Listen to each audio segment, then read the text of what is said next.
அன்பு நண்பர்களே, இன்னைக்கு வந்துங்க ரொம்ப முக்கியமான ஒரு விஷயம் நம்ம பார்க்க போறோம். என்னன்னு பார்த்தீங்கன்னா,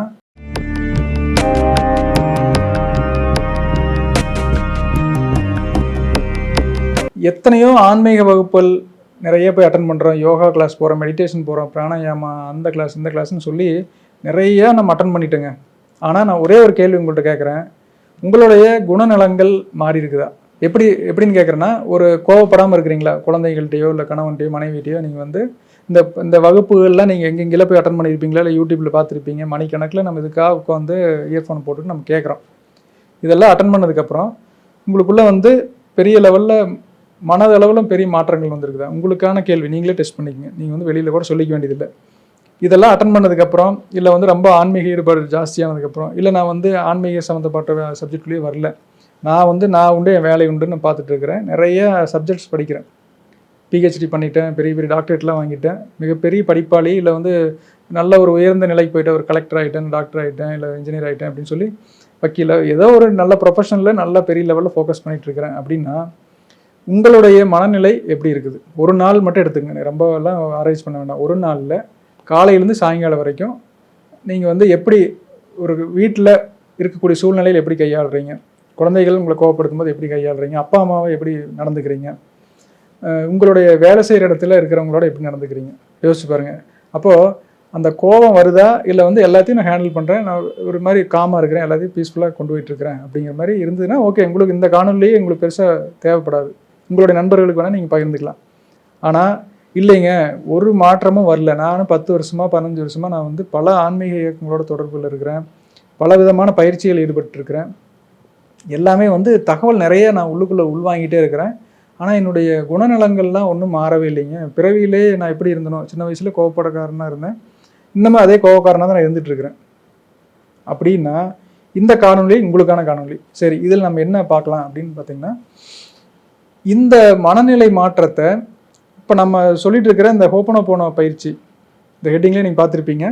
ஹோப்பனோபோனோங்கிற பயிற்சியை பயன்படுத்தி எப்படி வந்து நம்மளுடைய மனநிலையை நம்ம மாற்றிக்கிறது, முன்னேற்றிக்கிறது அப்படிங்கிறது தான். சரி, இவ்வளோ நாள் நீங்கள் கேள்விப்பட்ட விஷயங்களில் என்ன நடந்திருக்குது அப்படின்னு பார்த்தீங்கன்னா, நிறைய தகவல்கள் உள்வாங்கியிருக்கிறீங்க. ஆனால் உள்ளே போய் ப்ராசஸ் ஆச்சானா ப்ராசஸ் ஆகலை.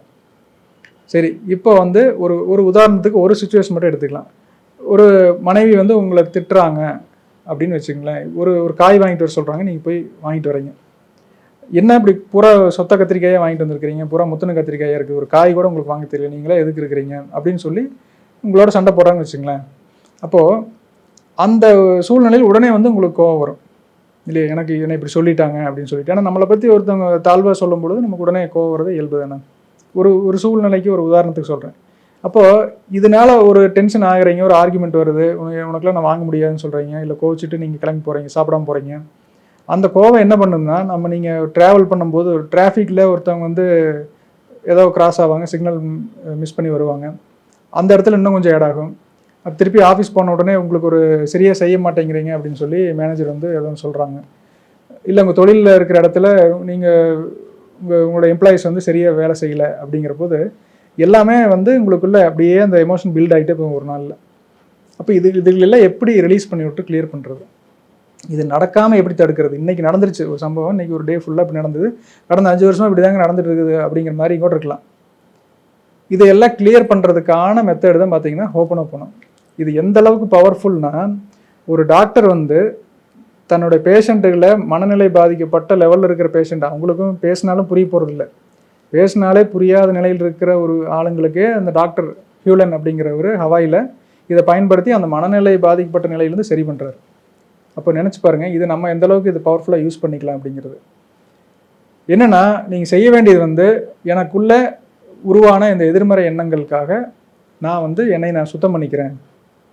நான் காலையில் எழுந்திரிச்சா என்னோட உடம்பை தூய்மைப்படுத்திக்கிட்டேன், ஆனால் என்னுடைய மனதுக்குள்ளே படைஞ்ச அழுக்குகளை நான் தூய்மை பண்ணாமல் விட்டுட்டேன்.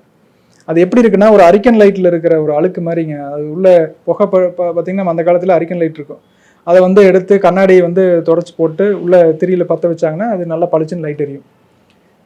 அந்த மாதிரி இப்போ ஒரு லைட் இருக்குதுன்னா அது லைட் மேலே வந்து அழுக்கு படிஞ்சிருக்குது, அதை வந்து சுத்தம் பண்ணிட்டா தானே ஒரு லைட்டு வெளிச்சம் கிடைக்கும். இப்போது நமக்குள்ளே வந்து அந்த ஒரு பிரகாசம், அறிவு சுடர் நமக்குள்ளே இருக்குதுங்க, ஒரு பிரைட்னஸ் இருக்குது. ஆனால் அது என்ன ஆச்சுன்னா, நம்ம சின்ன வயசுலேருந்து இல்லை சின்ன வயசுல இருந்துங்கிறத தாண்டி நம்மளுடைய முன் தலைமுறைகள் மூலமாக நிறைய பதிவுகள் உள்ளே வந்துருச்சுங்க. எப்படி வந்ததுன்னா நம்மளுடைய முன்னோர்கள் மூலமாக வந்தது. எப்படி ஒரு தாத்தாவுனுடைய குணம் உனக்கு இருக்குது, தாத்தா மாதிரி இருக்கிற அப்படின்லாம் சொல்லுவாங்க. அப்போது அந்த குணங்கள்லாம் நமக்குள்ளே வந்து வந்து என்ன ஆயிடுச்சுன்னா எல்லாமே நம்ம நினைவில் படிஞ்சிருக்குது. இப்போ அதையெல்லாம் க்ளீன் பண்ணிட்டோம் அப்படின்னா நம்மளுடைய வாழ்க்கையில் அந்த எண்ண ஓட்டங்கள்லாம் மாறி போயிருங்க. சரி, இன்னைக்கு என்னுடைய நாள் இப்படி தான் இருக்கணும் அப்படின்னு எப்படி இந்த கேமரா வச்சு ஒரு பட காட்சி எடுக்கிற மாதிரி என்னுடைய மனக்காட்சியில் நான் என்ன பார்க்குறேன் அந்த படம் தான் வந்து இன்னைக்கு நடக்கணும். ஆனால் அப்படி நடக்க மாட்டேங்குது. மனைவி திட்டுறாங்க, குழந்தைங்க சொன்ன பேச்சு கேட்க மாட்டேங்கிறாங்க, வேலை ஒன்றும் ஆஃபீஸில் வேலை நடக்க மாட்டேங்குது, இப்படி எல்லாமே ஒரு பிளான் பண்ண மாதிரி போக மாட்டேங்குது. அப்படின்னா உங்களுக்குள்ளே இருக்கிற வேற ஒரு ப்ரோக்ராமிங் வந்து வெளியில் நடந்துட்டு இருக்குது. நீங்கள் போட்ட ப்ரோக்ராம், நீங்கள் போட்ட பிளான் வந்து எக்ஸிக்யூட் ஆக மாட்டேங்குது. ஆனால் வேறு ஏதோ ஒரு ப்ரோக்ராம் நடக்குது அப்படின்னா உங்களுக்குள்ளே க்ளீன் பண்ண வேண்டியது இருக்குது அப்படின்னு சொல்லிட்டு எனக்குள்ளே இருக்கிற எதிர்மறை விஷயங்கள், எதிர்மறை ப்ரோக்ராம்ஸை நான் க்ளீன் பண்ணுறேன் அப்படின்னு சொல்லிட்டு I am sorry, please forgive me, thank you, I love you, இந்த 4 வார்த்தைகளை உங்களுக்குள்ளே ரிப்பீட் பண்ணிகிட்டே இருக்கும்பொழுது என்ன ஆகுதுன்னா உங்களுக்குள்ளே அந்த ப்ரோக்ராமிங்லாம் க்ளீன் ஆக ஆரம்பிக்குது. எப்போத்த ப்ரோக்ராம்னா இந்த பிறவியில் நீங்கள் உருவாக்குனது மட்டும் இல்லாமல் முன் தலைமுறைகள் மூலமாக உங்களுக்குள்ளே வந்தது. இல்லை உங்கள் திருமணத்துக்கு அப்புறம் உங்கள் வாழ்க்கை துணையோடு ஏற்பட்ட ஒரு விஷயங்கள் நடந்திருக்கலாம். மனைவி சொல்லிகிட்டே இருப்பாங்க, நீங்கள் வந்து அன்றைக்கி ஒரு வார்த்தை சொன்னீங்க பாருங்கள் 10 வருஷத்துக்கு முன்னாடி அப்படின்னு சொல்லிட்டு, அதை நான் மறக்கவே மாட்டேன் அப்படின்னு சொல்லிட்டு, அதை மறக்காமல் வச்சுருந்து யாருக்கு என்ன லாபம் வரப்போகுது? உங்களுக்கு தான் சந்தோஷம் கொடுக்க போதா, இல்லை உங்கள் வாழ்க்கையில் ஏதாவது முன்னேற்றம் கொடுக்க போதா? அப்போ அந்த மாதிரி மறக்க முடியாத வழி கொடுத்த ஒரு விஷயங்கள் கூட நம்ம எரேஸ் பண்ணிடலாம். அதாவது என்னென்னா, தீயினால் சுட்ட புண் உள்ளாறு மாறாத நாவினால் சுட்ட வடுன்னு சொல்லுவாங்க. சரி, அந்த வடு கூட இருக்கலாம், ஒரு தழும்பு ஏற்பட்டது இருக்கலாம், ஆனால் அந்த பெயின் கிளியர் ஆயிரும். அதுக்கான ஒரு சிம்பிளான மெத்தேடு தான் பார்த்தீங்கன்னா இந்த 4 வார்த்தைகளை ரிப்பீட் பண்ணுறது தான் அந்த ஹோப்பனோபோனோனுடைய பேசிக்கான மெத்தேடு.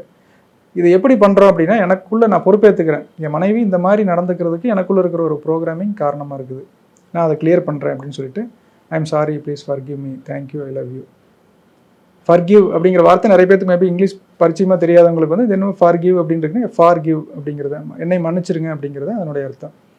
இல்லை தமிழே சொல்லணும்னா, நான் என்னுடைய குற்றங்களுக்காக, எனக்குள் இருக்கும் பதிவுகளுக்காக நான் வருந்துகிறேன், என்னை மன்னியுங்கள், நன்றி, நான் உங்களை நேசிக்கிறேன் அப்படின்னு சொல்லி நமக்குள்ளே இருக்கிற இறைவனோட கான்வர்சேஷன் பண்ணுறோம்.